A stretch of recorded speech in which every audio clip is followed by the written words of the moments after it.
Hello football fans. Inter মিলানের সাথে draw দিয়ে এবারে চ্যাম্পিয়ন্স লিগের যাত্রাটা শুরু করলো ম্যানচেস্টার সিটি।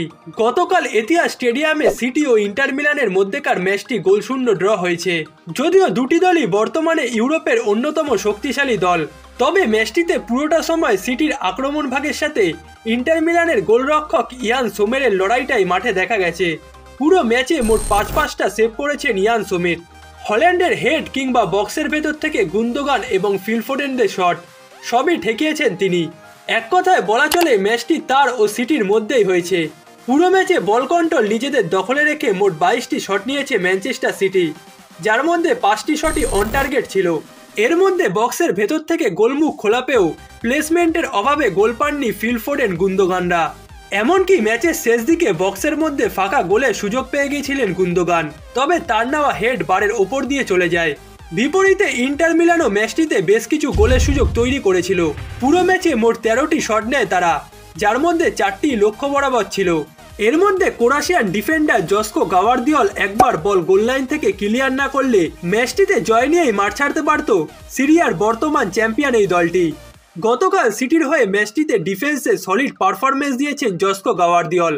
পুরো ম্যাচে দ্বিতীয় সর্বোচ্চ মোট 98 বার বল টাচ করেছেন তিনি।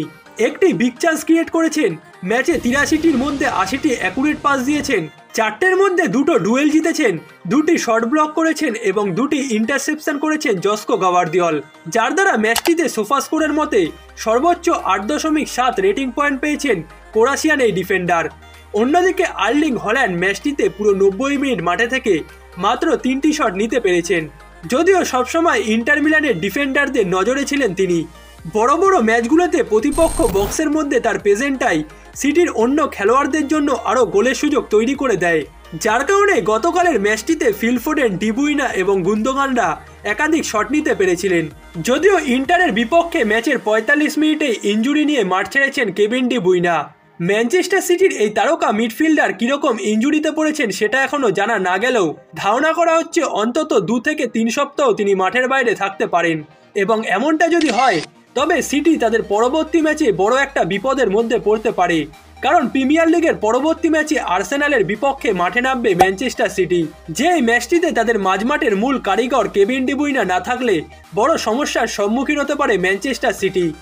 এছাড়া ম্যাচটিতে লাউতারো মার্টিনেজকে বেঞ্চে রেখে একাদশ সাজিয়েছিলেন Inter Milan coach Simone Inzaghi.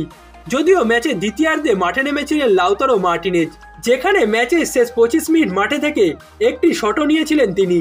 যদিও সবেমাত্র চ্যাম্পিয়ন্স লিগের নতুন আসর শুরু হয়েছে, যার কারণে এই ড্রটা দুটি দলের জন্যই খুব একটা চিন্তার কারণ নয়।